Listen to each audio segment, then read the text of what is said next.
I'm here talking to Sharon Price, Senior Producer from Outso. Sharon, tell me a bit about yourself and how you entered the industry. I joined the industry about 2.5 years ago. My husband's in the industry, and sort of, meeting people that he was working with, sort of talking about the industry, getting more in tune with people, what they're doing. It became a bit of an interest. A job opportunity came up at the same company that he worked at, and I kind of thought, well, I've got nothing to lose, so I sent them my details and went for the interview, and that was that. That was my sort of introduction into games.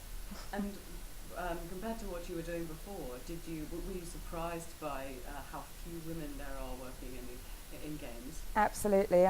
My previous career, I was a hairstylist, so I came from a predominantly female-based industry into a very male-dominated industry, and it is very different, but it's a new kind of different. It's quite refreshing. There are, more and more women are coming into it, so it's good. It's getting there. It's very interesting. And did you find you had to do anything differently because you were a woman? Did you find you have to work harder to prove yourself, or do anything differently than you would have done in another industry? I did. When I first came into it, obviously with my husband being in the industry as well and being a girl, I did, some guys that I came into contact with were kind of, oh, she's a girl, what does she know? But the more I sort of spoke to people, and the more I read up on things, did a lot of research on the internet, and really got to know a lot more about games. People started to sort of change their views and their attitudes, and that's quite nice to see. So now it's a lot better now. But at first it was tough, but it was good. And what do you enjoy about it? What makes it worthwhile for you?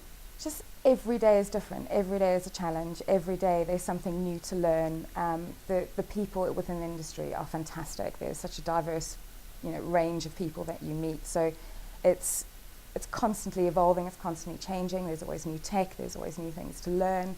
So it's much better than just, talking and doing people's hair all day. And do you feel that you've been at any disadvantage by being a woman? Not particularly. It is a little bit harder. I think you have to work a little bit harder, but I don't think it's any different to any other industry per se. And what advice would you give to somebody like you wanting to maybe change industries and move into video games, having done something completely different before? I would say just do it. Take the chance. You've got nothing to lose. The industry is incredibly welcoming. People, really do bring newcomers into the fold, and if you show people that you are willing to learn and that you want to be in that industry and you have a passion for it, there are so many skills that are transferable that you can bring into the games industry. So I would just say go for it, take a chance. You've got nothing to lose. Sharon Price, Senior Producer from Outso, thank you very much. Thank you.